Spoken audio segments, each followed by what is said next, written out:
orang yang mati dalam keadaan ragu terhadap Allah. Jadi kalau kita ragu terhadap Allah, syak kita kepada Allah, berburuk sangka terhadap takdir Allah, maka itu petaka yang sesungguhnya.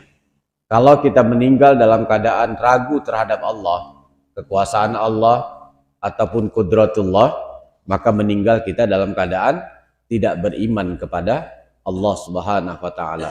Kalau kita sudah mati dalam keadaan tidak beriman, tidak ada lagi harapan kita.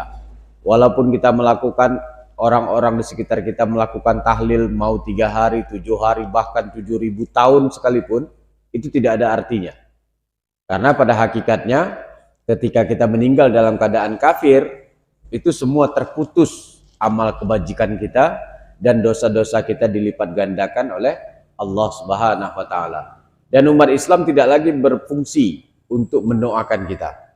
Maka jangan sekali-sekali kita berani ragu terhadap Allah Subhanahu wa Ta'ala. Assalamualaikum warahmatullahi wabarakatuh. Alhamdulillah al-wahidul qahar al-azizul ghafar. Asyhadu an la ilaha illallah wahdahu la syarikalah wa asyhadu anna Muhammadan abduhu wa rasuluh. Allahumma salli wa sallim ala sayyidina Muhammadinil fatihi lima ukhliq wal khatimi lima sabaq nasiril haqqi bil haqqi wal hadi ila siratikal mustaqim wa ala alihi haqqa qadrihi wa miqdarihil azim. Allahumma rzuqna fahman nabiyyin wa hibdal mursalin wa ilhamal malaikatil mukarrabin birahmatika ya arhamar rahimin. Bersyukur kita kepada Allah, berselawat kita kepada baginda Muhammad sallallahu alaihi wasallam dengan ucapan Allahumma salli ala sayyidina Muhammad wa ala ali sayyidina Muhammad. Harapan kita semoga Allah Subhanahu wa Ta'ala selalu mencurahkan rahmah, inayah, ma'unah, maghfirah. Allah memberikan syafaat Nabi dan Allah Subhanahu wa Ta'ala menjadikan kita hambanya yang dapat mengakhiri hidup dengan husnul khatimah, serta di akhirat kelak kita berada tahta liwa'i Sayyidina Muhammad dan dimasukkan ke dalam surganya secara berbondong-bondong. Amin ya rabbal alamin. Jamaah hadirin yang dimuliakan Allah Subhanahu wa Ta'ala, pada pertemuan yang lalu kita sudah membahas tentang pemikiran umat atau masyarakat yang beranggapan bahwa bulan Rajab itu bulan petaka. Maka pada hari ini, dan kita sudah sampaikan beberapa amalan yang sangat dianjurkan diamalkan pada bulan Rajab untuk menyelamatkan kita sehingga kita masuk dalam kategori hasanah fid dunya dan hasanah fil akhirah.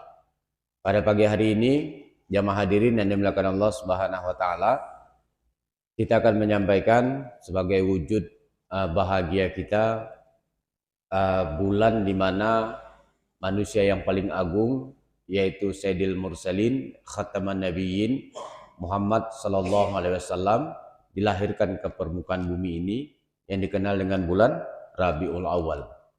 Bulan Rabiul Awal adalah bulan di mana kita seyogyanya memuliakan bulan Rabiul Awal dengan memperingati Maulid Nabi besar Muhammad sallallahu alaihi wasallam.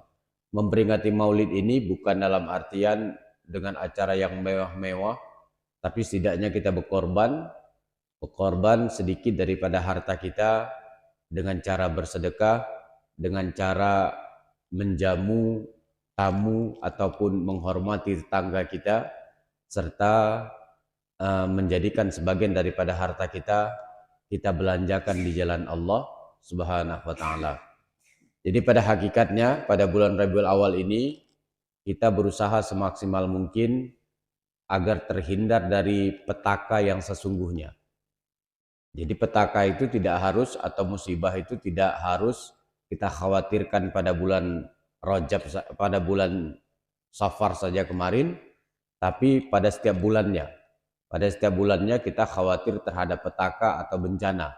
Dan pada pagi hari ini kita akan sampaikan beberapa bencana yang besar, bencana yang sesungguhnya yang lebih dahsyat daripada angin topan, lebih dahsyat daripada kebakaran, banjir, gunung meletus dan lain sebagainya. Yang menandingi petaka ini hanya kiamat saja. Yaitu petaka-petaka yang harus kita hindari dalam kehidupan kita, sehingga kalau seandainya kita meninggal dalam keadaan kena musibah ini, maka meninggal dalam keadaan kafir, meninggal dalam keadaan kufur, tidak beriman kepada Allah dan tidak termasuk pada golongan millah Rasulullah Sallallahu Alaihi Wasallam. Yang pertama, petaka yang pertama adalah orang yang mati dalam keadaan ragu terhadap Allah. Jadi kalau kita ragu terhadap Allah, syak kita kepada Allah, berburuk sangka terhadap takdir Allah, maka itu petaka yang sesungguhnya. Kalau kita meninggal dalam keadaan ragu terhadap Allah, kekuasaan Allah, ataupun kudratullah, maka meninggal kita dalam keadaan tidak beriman kepada Allah Subhanahu wa Ta'ala. Kalau kita sudah mati dalam keadaan tidak beriman, tidak ada lagi harapan kita. Walaupun kita melakukan, orang-orang di sekitar kita melakukan tahlil mau 3 hari, 7 hari, bahkan 7.000 tahun sekalipun, itu tidak ada artinya. Karena pada hakikatnya ketika kita meninggal dalam keadaan kafir, itu semua terputus amal kebajikan kita dan dosa-dosa kita dilipat gandakan oleh Allah Subhanahu wa Ta'ala. Dan umat Islam tidak lagi berfungsi untuk mendoakan kita. Maka jangan sekali-sekali kita berani ragu terhadap Allah Subhanahu wa Ta'ala. Dan pandai-pandailah mengambil hikmah dari setiap yang apa telah Allah takdirkan kepada kita. Apapun takdir Allah pasti terbaik untuk kita. Apapun yang sudah menjadi kudratullah, pasti takdir tersebut merupakan pilihan terbaik yang Allah berikan kepada kita. Jangan pernah berburuk sangka. Jangan pernah ragu terhadap Allah Subhanahu wa Ta'ala. Kemudian yang kedua, petaka yang paling besar, yang lebih dahsyat daripada petaka yang sesungguhnya adalah apabila kita ragu terhadap baginda Muhammad Sallallahu Alaihi Wasallam. Kita ragu terhadap kerasulan Nabi Muhammad Sallallahu Alaihi Wasallam sebagai khataman nabiyyin, penutup para nabi. Kita ragu terhadap kerasulan Rasulullah Sallallahu Alaihi Wasallam sebagai sayyidil mursalin, penghulu para nabi. Kalau ada sedikit saja kita ragu terhadap Rasulullah Sallallahu Alaihi Wasallam merupakan nabi terakhir, maka naudzubillah kita meninggal dalam keadaan su'ul khatimah. Jadi sedikit pun jangan ragu. Walaupun sekarang banyak umat Islam yang mengaku Islam, mereka mengaku menjunjung tinggi kemuliaan Rasulullah Sallallahu Alaihi Wasallam, tapi mereka berpaham bahwa Abdullah, ayahanda daripada Rasulullah Sallallahu Alaihi Wasallam, mereka berkeyakinan Aminah, ibunda Rasulullah Sallallahu Alaihi Wasallam, meninggal dalam keadaan kafir. Jadi mereka beranggapan seperti itu. Itulah saudara-saudara kita yang berpaham Salafi dan Wahabi. Jadi Wahabi Salafi ini tetap berkeyakinan 100% bahwa kedua orang tua Rasulullah masuk neraka. Itulah kejamnya mereka, ajaran Wahabi Salafi. Padahal kalau dalam ajaran kita Ahlus Sunnah wal Jamaah, Abdullah dan Aminah ini termasuk kepada Ahlul Fatrah. Ahlul Fatrah di mana jarak Nabi Isa dengan dakwah Rasulullah Sallallahu Alaihi Wasallam dengan rentang waktu yang sangat panjang, sehingga tidak sampai kepada dakwah, tidak sampai dakwah kepada mereka dan meninggal dalam keadaan fatrah. Kalau bahasa ilustrasi lebih mudahnya, Ahlul Fatrah ini orang yang buta, tuli dan bisu, yang tidak bisa melihat, tidak bisa mendengar, tidak bisa berkata-kata. Jadi mereka tidak sampai kepada haddut taklif, tidak sampai kepada orang yang dikategorikan mukallaf. Jadi jangan sekali-sekali kita menyakiti hati Rasulullah Sallallahu Alaihi Wasallam. Mereka mengaku menjunjung tinggi Rasulullah. Mereka menjunjung tinggi kalimah-kalimah atau hadis-hadis sunnah-sunnah daripada baginda Muhammad Sallallahu Alaihi Wasallam. Tapi mereka salah paham dalam memahami hadis, sehingga dengan lantangnya orang-orang yang berpaham Wahabi Salafi ini berkeyakinan bahwa Rasulullah lahir dari rahim seorang kafirah. Padahal dalam Al-Quran itu disebutkan innama musyrikuna najasun. Sesungguhnya orang-orang musyrik, orang-orang kafir itu najis. Sedangkan Rasulullah menyatakan bahwa Nur Muhammad Sallallahu Alaihi Wasallam ini diestafetkan dari satu nabi ke sulbi-sulbi yang lain sampai kepada sulbi Abdullah sampai kepada rahim Aminah dalam keadaan sulbi yang suci. Tidak ada dilewati dengan sulbi-sulbi yang kafir. Maka kita sebagai pengikut Islam Ahlus Sunnah wal Jamaah wajib berkeyakinan kedua orang tua Rasulullah selamat daripada siksa api neraka jahanam. Jadi jangan ragu-ragu, jangan tidak yakin terhadap kerasulan Nabi besar Muhammad Sallallahu Alaihi Wasallam. Dewasa sekarang ada juga ulama yang mengaku ulama, mengaku ahli tafsir dengan lantang mengatakan bahwa Rasulullah tidak ada jaminan masuk surga. Kalau udah Rasulullah tidak ada jaminan, bagaimana dengan kita yang belacak-belacak ini? Padahal kita meyakini bahwa jangankan Rasulullah, ada 10 sahabat Rasulullah lainnya yang Allah jamin masuk ke dalam surga. Radhiyallahu anhum wa radu'an. Itu yang disebutkan, belum lagi sahabat-sahabat yang lain yang telah Allah jamin masuk ke dalam surga. Maka dalam tafsir Ibnu Katsir, dalam tafsir Al-Qur'anil Azim mengatakan bahwa manusia yang paling mulia setelah Nabi dan para Rasul adalah Sayyidina Abu Bakar, kemudian Umar, kemudian Utsman, kemudian Ali. Itu diyakini oleh seluruh umat Islam. Maka 124.000 nabi pasti masuk surga. 313 rasul pasti masuk surga. Dan Rasulullah ini Sayyidil Mursalin, penghulu para nabi, para rasul yang pasti sudah jaminan masuk dalam surga.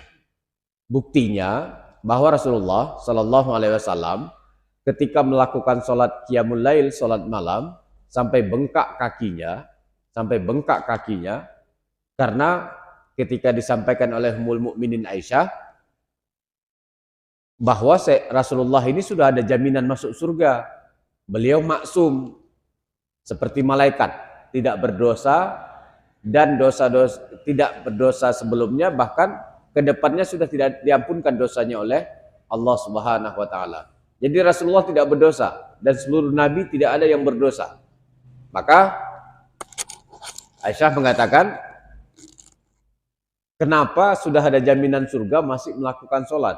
Kata Rasulullah, agar di label menjadi abdan syakura, hamba yang selalu bersyukur kepada Allah. Maka Rasulullah, seperti yang saya sampaikan minggu yang lalu, sangkingkan nikmatnya sholat, sangkingkan nikmatnya bermunajat kepada Allah, istrinya Aisyah ini kan termasuk wanita yang paling cantik.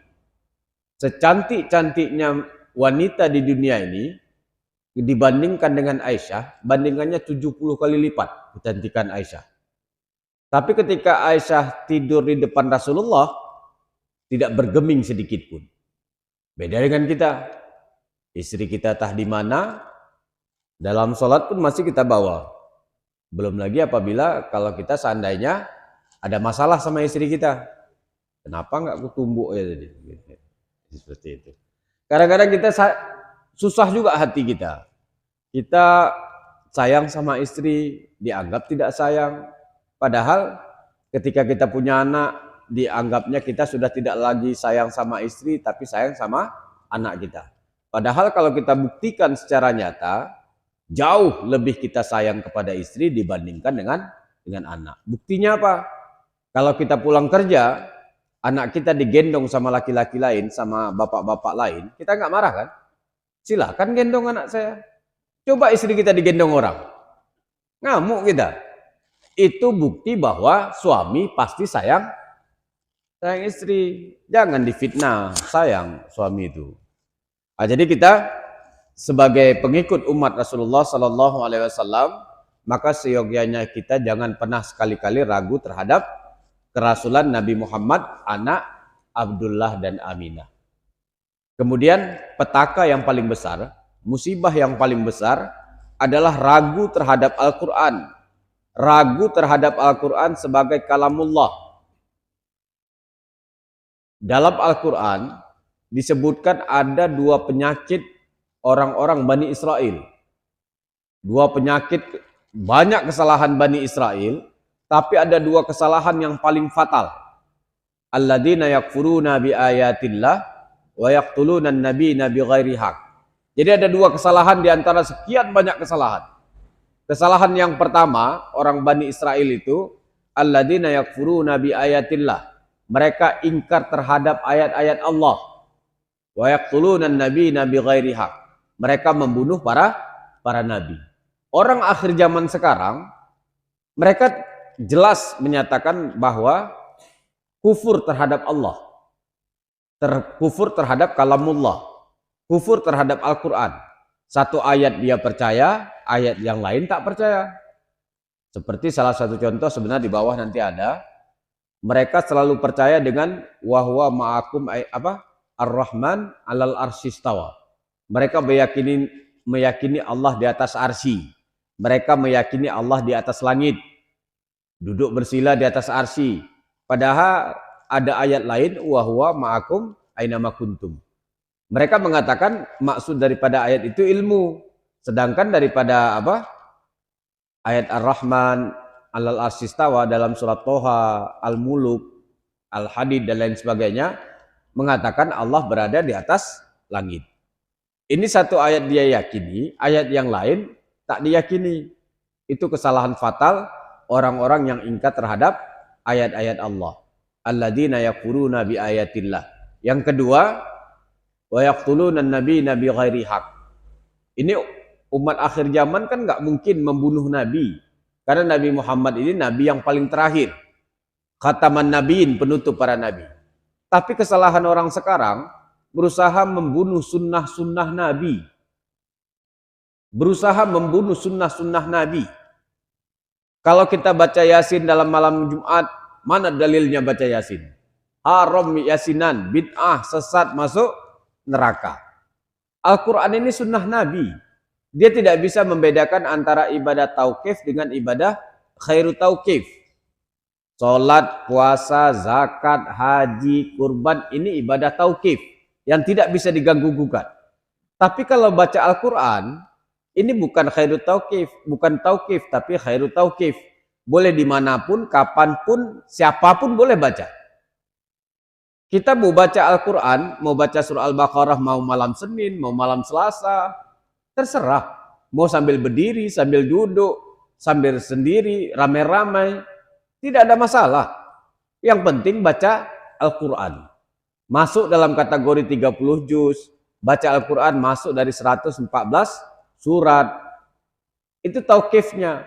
Sedangkan baca malam apapun boleh. Apalagi sekarang ini lagi ada himbauan dari para ulama yang disampaikan oleh Ustadz Abdus Somad. Usahakan kita umat Islam ini hasbunallah ni'mal wakil, ni'mal maula wa ni'man nasir.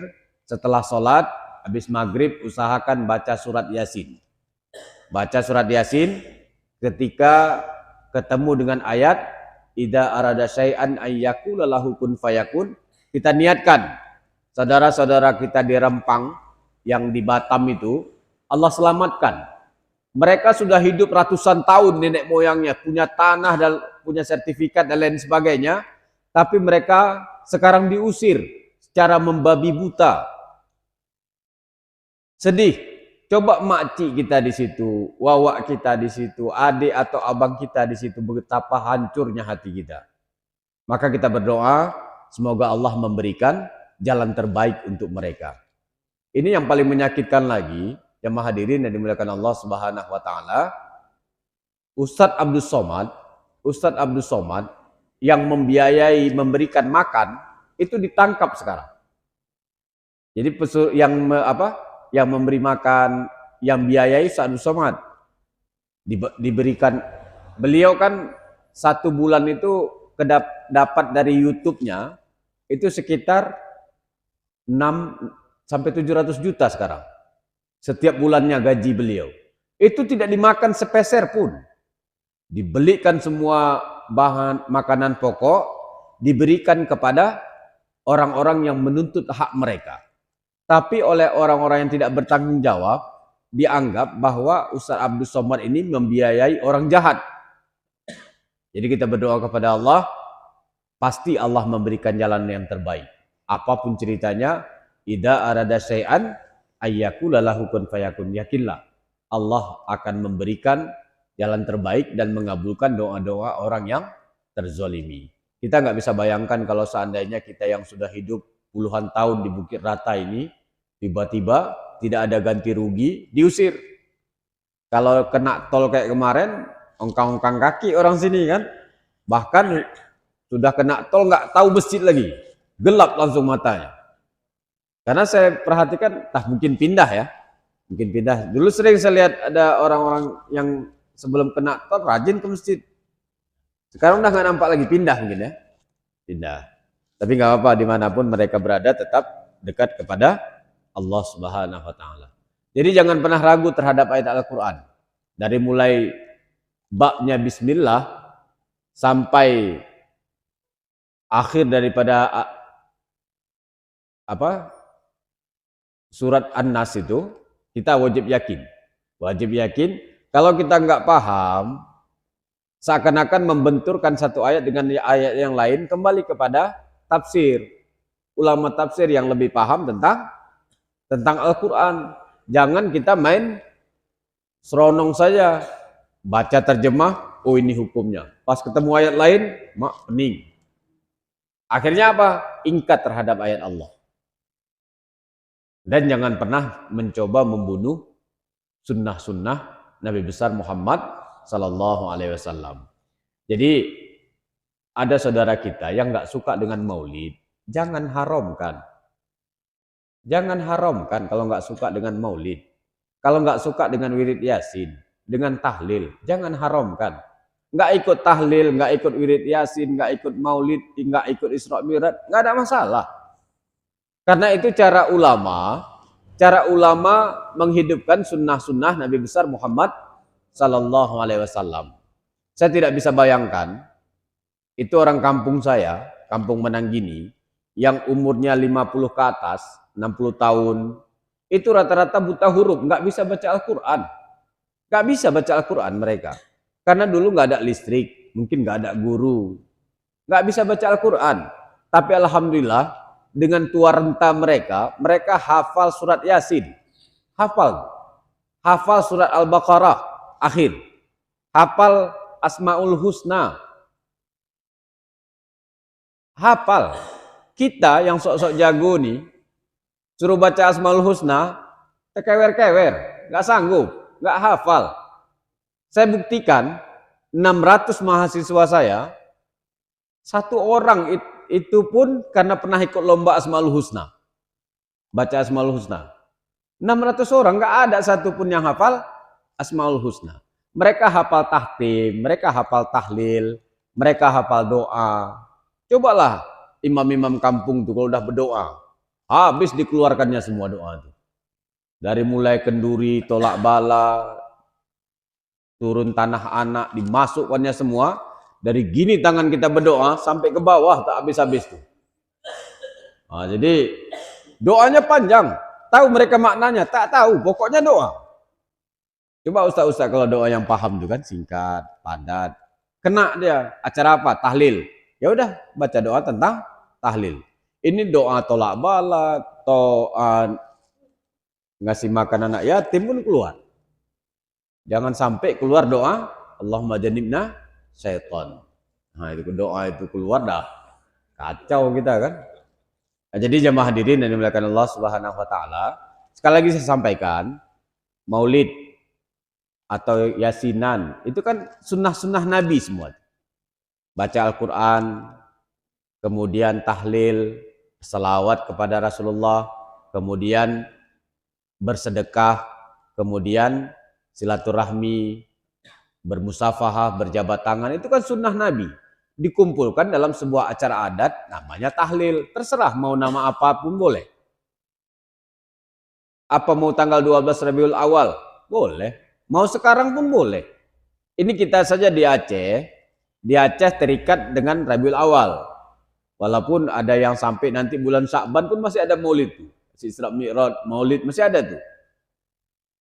Tapi kalau waktu saya di Jawa, hampir tiap minggu maulid. Tiap minggu. Tapi kalau kita di sini agak agak kurang menghidupkan maulid Nabi besar Muhammad sallallahu alaihi wasallam. Semuanya sunnah-sunnah Nabi dihidupkan dalam acara tahlil, dihidupkan dalam acara maulid Nabi besar Muhammad sallallahu alaihi wasallam. Jadi kita sedih ketika kita diporak-porandakan oleh umat Islam sendiri. Kita maulid bid'ah, sesat, masuk neraka. Betapa hancurnya. Ini saya hitung secara kasar, hampir 471 masjid di Kabupaten Aceh Tamiang semuanya melakukan maulid. Ada 611 sekolah SD, SMP, SMA itu semuanya melakukan maulid. Ada sekitar 56 pondok pesantren semuanya maulid. Kecuali ada 2 pesantren yang tidak mau maulid. Nggak ada masalah. Pesantren Al-Hidayah di Kampung Jawa, Payanas, pesantren dekat rumah saya, Darul Mukhlisin, itu nggak maulid, nggak ada masalah. Nggak ada masalah. Masjid gitu juga. Kalau Masjid Payanas ada maulid, karena saya pernah ngisi di situ. Pernah ngisi. Masjid yang tidak ada maulid, masjid yang dibangun oleh pemerintah Arab Saudi, bantuan Qatar itu kan. Itu karena syarat pertama mau dibangun masjid, seperti masjid depan SD Percontohan, itu dulu mau ke pesantren saya dibangunkan masjidnya itu, tapi syaratnya nggak boleh maulid, nggak boleh zikir berjamaah. Udah kau bawa aja masjid itu katanya. Alhamdulillah duluan kami siap, minal aghniya, orang-orang umat Islam seperti masjid ini kan jarang bantuan pemerintah, semua swadaya masyarakat. Begitulah jamaah hadirin dan dimuliakan Allah Subhanahu wa taala. Jangan sekali lagi, jangan ragu-ragu kita terhadap Al-Qur'an. Jangan pernah mengatakan Al-Qur'an ini makhluk. Al-Qur'an ini kalamullah. Kemudian petaka selanjutnya yang harus kita waspada, jangan kita pernah ragu terhadap hari kiamat. Jangan kita pernah ragu terhadap hari akhir. Jangan kita pernah ragu terhadap surga dan neraka. Hati-hati. Jangan pernah ragu terhadap hal-hal yang gaib itu. Ini anak-anak sekarang kan dengan lantangnya dibilang, ada enggak surga di tokoh-tokoh ulama gitu, jangan-jangan. Karena enggak ada satu penelitian pun yang menyatakan adanya surga dan neraka katanya. Jadi enggak ada, orang udah ratusan tahun dunia nih, dari ribuan tahun, jutaan tahun, enggak ada surga neraka. Jangan. Kalau kita ucapkan itu, kafir kita. Kalau kita setelah mengucapkan tidak percaya terhadap surga dan neraka, tidak terpercaya terhadap hari akhir atau kiamat, maka meninggal dalam keadaan su'ul khatimah. Kemudian kita juga jangan sampai mendapatkan petaka atau musibah tidak percaya terhadap peristiwa Isra dan Mi'raj. Ada orang yang percaya dengan Isra dan Mi'raj, tapi justru menjauhkan diri mereka dari Allah dengan menyatakan bukti bahwa Allah di langit dengan peristiwa Isra dan Mi'raj. Mereka percaya ayat itu, subhanalladzi asra bi 'abdihi lailan minal masjidil haram. Padahal dari akhir ayat itu linuriyahu min ayatina, untuk menunjuki salah satu kebesaran Allah. Tapi ketika ketemu dengan kalam Allah Musa taklima, mereka udah ragu. Mereka percaya bahwa peristiwa Isra dan Mi'raj ini bukti bahwa Allah berada di atas langit. Tapi ketika dialognya Nabi Musa alaihissalam dengan Allah di Bukit Tursina, kenapa mereka berani juga mengatakan Allah berada di atas Bukit Tursina? Berarti kan turun naik Allah. Capek kali lah kalau kayak gitu pemahamannya. Jadi hati-hati dengan ajaran-ajaran menyimpang, ajaran-ajaran yang menjauhkan kita daripada Allah Subhanahu wa taala. Subhanalladzi asra bi 'abdihi. Abdun itu kan terdiri daripada jasad dan ruh. Ini ada ustaz sekarang intelektual katanya, sudah doktor katanya, dia bilang peristiwa Isra dan Mi'raj itu di samping bukti Allah di langit, itu sebagai perjalanan Rasulullah, ruhnya saja katanya. Ruhnya saja. Padahal abdun itu ruh dan jasad. Itu wajib kita percaya. Ragu terhadap Isra Mi'raj kafir. Keluar daripada millah Rasulullah sallallahu alaihi wasallam. Kemudian petaka yang besar lagi tidak meyakini Allah mempunyai sifat. Dan dalam ajaran kita, akidah Islam Ahlus Sunnah wal Jamaah, yang wajib kita ketahui 20 sifat Allah. Wujud, qidam, baqa, mukhallafatul hawadis, qiyamuhu binafsi, sampai habis. Itu disebut dengan sifat kamalat, sifat kesempurnaan. Bukan membatasi sifat Allah. Jadi bukan 20 sifat itu sifat Allah cuma 20, enggak. Wahabi, sekali lagi saya singgung lagi Wahabi, mereka enggak seperti itu, enggak percaya dengan sifat 20 itu. Mereka akidahnya tauhid uluhiyah, tauhid rububiyah. Allah yang menciptakan, Allah yang yang disembah. Tauhid asma wa sifat, 3 mereka itu. Uluhiyah, rububiyah, asma wa sifat. Jadi ketika ketemu ayat Allah, firman Allah, innallah sami'ul basir, Allah maha mendengar lagi maha melihat, mereka dengan lantang mengatakan Allah melihat pakai mata, Allah mendengar pakai telinga. Jadi ada Ustadz Wahabi ketika kami ajak dialog di Temiang, di kantor MPU, dia bilang ada lagi sifat Allah dalam Al-Quran. Dia sebut ayatnya, nasullah fanasiyahum. Kalau kalian melupakan Allah, maka Allah akan melupakan kalian. Jadi Allah punya sifat lupa. Betapa kacaunya pemikiran seperti itu. Jadi sifat 20 itu mensifati keesaan Allah, kesucian Allah. Ketika dapat pemahaman mukhallafatul hawadis, tidak ada sesuatu yang serupa dengan Allah, itu kan laisa kamitslihi syai'un ayatnya. Jadi jangan kita melihat, memandang Allah itu bertempat berarah. Jangan kita lihat, memandang, berkeyakinan Allah melihat pakai mata. Jangan kita beranggapan Allah mendengar pakai telinga. Itu bahaya. Jadi oleh sebab itu jamaah hadirin yang dimuliakan Allah Subhanahu wa taala, satu saja kita ingkar terhadap 20 sifat Allah, kafir kita. Kafir. Bukan dalam artian kita membatasi, sekali lagi saya katakan, Imam Asy'ari, Imam Maturidi ini bukan membatasi sifat Allah. Tapi itu sifat kamalat, sifat kesempurnaan. Jangan pandai-pandai kita nanti ketemu dengan ayat-ayat yang tidak kita pahami atau dikenal dengan ayat mutasyabihat, akhirnya kita menambah sifat-sifat Allah yang mereka dengan mengatakan sifat Allah itu julus, duduk alal arsy, duduk di atas arsy. Itu kan kacau. Kemudian Allah turun naik ketika sepertiga malam. Allah yang mereka yakini itu sesat, lagi menyesatkan.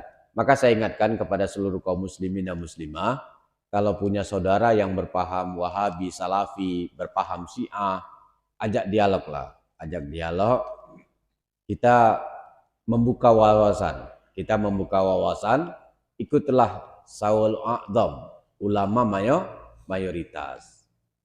Jangan kita terkecoh dengan ajaran-ajaran yang kelihatannya Islami, tapi justru menjauhkan kita daripada Allah, menjauhkan kita daripada ajaran-ajaran baginda Muhammad sallallahu alaihi wasallam. Kemudian petaka selanjutnya berkeyakinan Allah tajassim dan tasbih. Nah, itu bahaya itu. Kalau berkeyakinan tajsim, berkeyakinan tasbih, maka kita meninggal dalam keadaan kafir. Tajsim ini gimana? Ketika ketemu yadullah fawqa aydihim, tangan Allah di atas tangan mereka, berkeyakinan Allah punya tangan. Saya ada baca buku, 2 buku kitab ulama Wahabi. Yang satu ulama mengatakan Allah punya tangan kiri kanan. Satu lagi ulama Wahabi mengatakan tangan Allah kanan dua-duanya. Pokoknya pekuk kita langsung baca itu. Pesong kita dibikinnya. Tah gimana pemahamannya? Allah punya wajah, itu tajsim. Meyakini Allah punya wajah itu bahaya. Allah punya mata, punya telinga, punya kaki, punya betis. Yang paling parahnya dalam ajaran Wahabi, tajsimnya ini ketika memahami khalaqal Adam kasuratihi. Allah menciptakan Nabi Adam sebagaimana gambarannya. Maka keyakinan Wahabi yang ekstrim, tapi tidak semua, yang ekstrim berkeyakinan tinggi Allah 60 hasta. Karena dalam sejarah Nabi Adam tingginya 60 hasta. Lebarnya 7 hasta. 1 hasta ini sekitar setengah meter lah. Berarti kalau 60 hasta 30 meter. Lebarnya Nabi Adam 7 hasta setengah. Berarti 3 meter, 3 meter setengah. 3 meter setengah lebarnya Nabi Adam alaihissalam. Ketika disebutkan hadis itu, hadis qudsi itu, mereka meyakini Allahul amrod. Allah itu berwujud tampan menyerupai Nabi Adam. Sebagaimana disebutkan dalam hadis. Itu hadis mutasyabihah. Tidak boleh kita terjemahkan, pahamkan sesuai dengan teksnya. Itu tajsim. Begitu juga tasbih. Tasbih ini meyakini Allah bertempat dan berarah. Itu kafir kita. Keluar daripada Islam. Kalau mereka mengkafirkan kita ya terserah. Tapi gitulah keyakinan umat mengikuti pemahaman ulama. Allah maujud wala jihah walal makan. Allah ada tanpa tempat, tanpa arah. Karena Allah sudah ada sebelum adanya tempat. Allah sudah ada sebelum adanya arah, wal awal wal akhir. Sebelum adanya langit, sebelum adanya arsy, sebelum adanya surga dan neraka, Allah sudah ada. Allah tidak berawal dan tidak berakhir. Kalau mereka cerdas berpikir, di mana Allah sebelum diciptanya arsy? Apakah Allah berpindah-pindah? Nanti ketika Allah takdirkan kita mendapatkan rahmatnya, Allah masukkan kita ke dalam surga. Semua kenikmatan dunia itu sia-sia semua. Tidak ada bandingan tidak dapat dibandingkan dengan kenikmatan surga. Lupa semua kita nikmat di dunia ini. Ketika kita masuk surga. Ketika kita berhadapan dengan Rasulullah SAW, kenikmatan surga itu hilang. Saking indahnya bertemu dengan Rasulullah SAW. Jadi kita itu bahaya itu. Ketika diajak diskusi nggak datang, diutusnya lah murid-muridnya yang paling hebat. Salah satu bawa hadis-hadis palsu. Dia berhadapan dengan Gus Wafi. Gus Wafi ini muridnya Gus Romli, Kiai Haji Idrus Romli. Berhadapan dengan orang Aceh itu. Saya sebagai orang Aceh diejek-ejek sama kawan-kawan yang kuliah di Jawa tuh.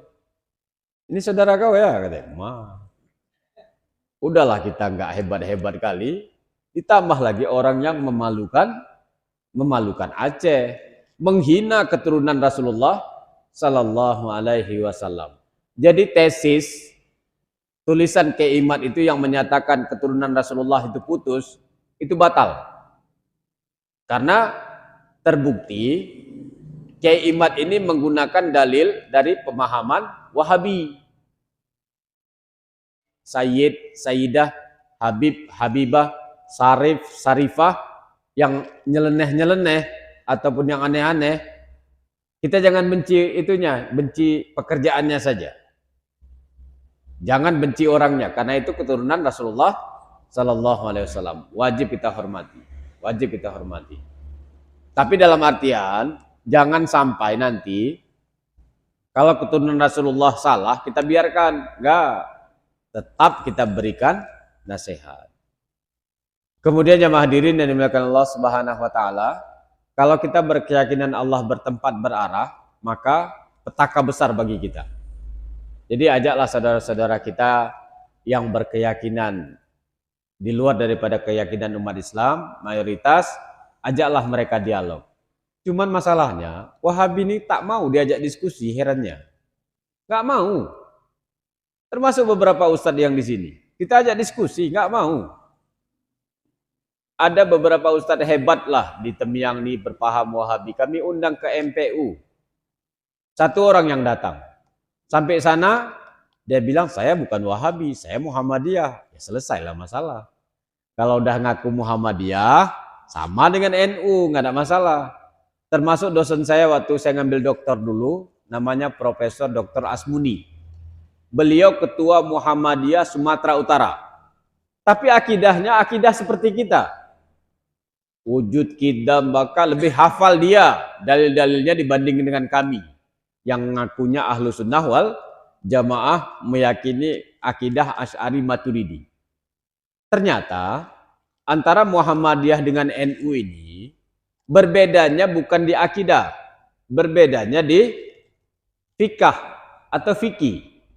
Antara kunut tidak kunut, antara zikir dengan tidak zikir, itu saja. Tidak ada perbedaan. Jadi Muhammadiyah ada tahlil, tapi bentuknya bukan seperti kita. Seperti istri bupati meninggal, orang-orang keluarga saudara kita yang Muhammadiyah datang ke pendopo kemarin. Tapi mereka berbentuk tausiah. Datang, tausiah. Doa, kebetulan saya. Doanya pakai bahasa Indonesia. Aminkan juga sama mereka. Katanya nggak boleh amin berjamaah. Ternyata indikasi-indikasi seperti itu ini dirusak. Muhammadiyah itu dirusak dengan Wahabi. NU dirusak dengan Syiah. Maka Syiah kalau mau sembunyi, sembunyi di balik NU. Kalau Wahabi bersembunyi di balik Muhammadiyah. Itu yang kemarin disampaikan oleh Ustadz Adi Hidayat.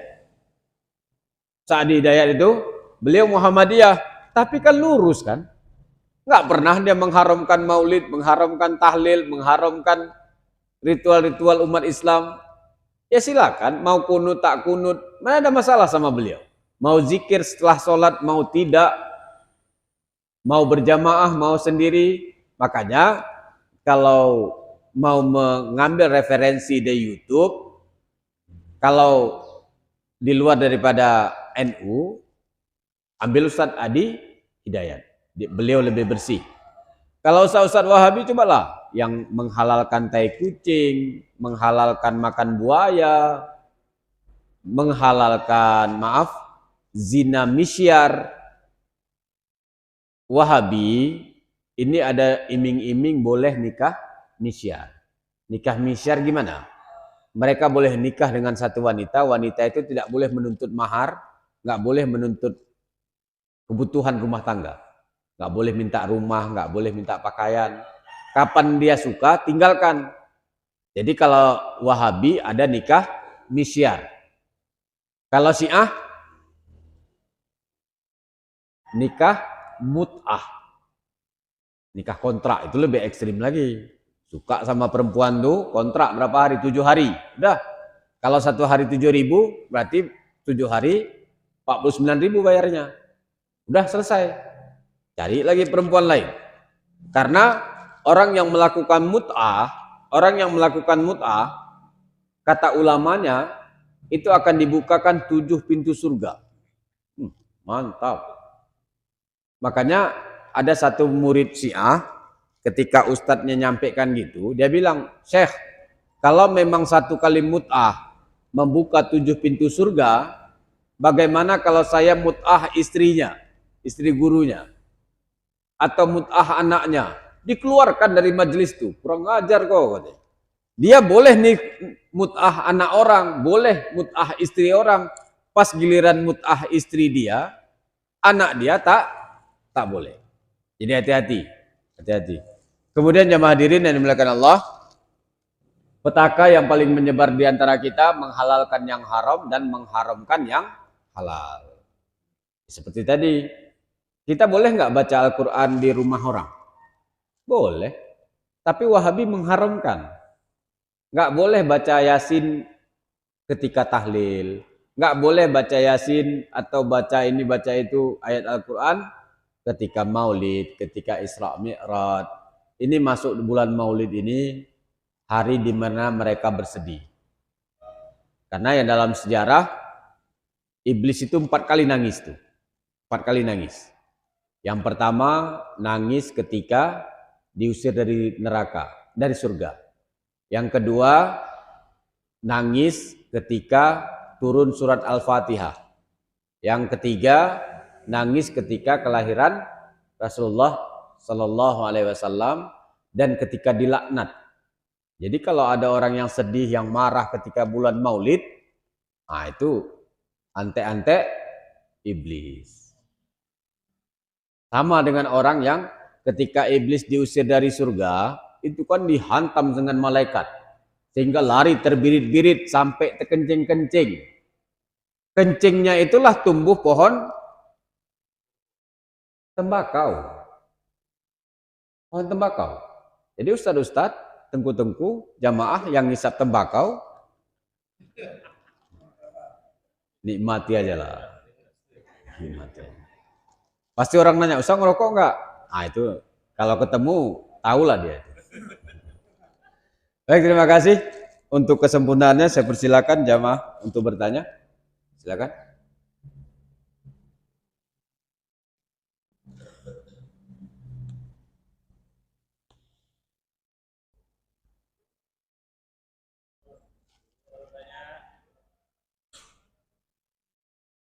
Karena ini terulang-ulang, insya Allah jelas semua ya. Tidak ada pertanyaan. Terima kasih. Semoga Allah ampunkan dosa kita, selamatkan iman kita. Semoga Allah jauhkan kita dari segala macam bara bahaya, dari petaka-petaka yang melontorkan atau menghilangkan iman dan akidah kita. Dan kita berdoa khusus untuk saudara-saudara kita yang di Batam itu, Allah selamatkan mereka, tenangkan jiwa mereka, tentramkan, dan Allah berikan hak mereka hidup di bumi Allah Subhanahu wa taala. Karena ini kita sangat sedih karena diancam Kapolda, kemudian orang-orang yang tidak becus, dianggap tidak becus itu akan dipecat. Jadi kita berharap Allah jauhkan dari segala macam bahaya kita. Terima kasih. Subhanallah wa bihamdi, subhanallah wa bihamdika, asyhadu an la ilaha illa anta astaghfiruka wa atubu ilaik. Assalamualaikum warahmatullahi wabarakatuh.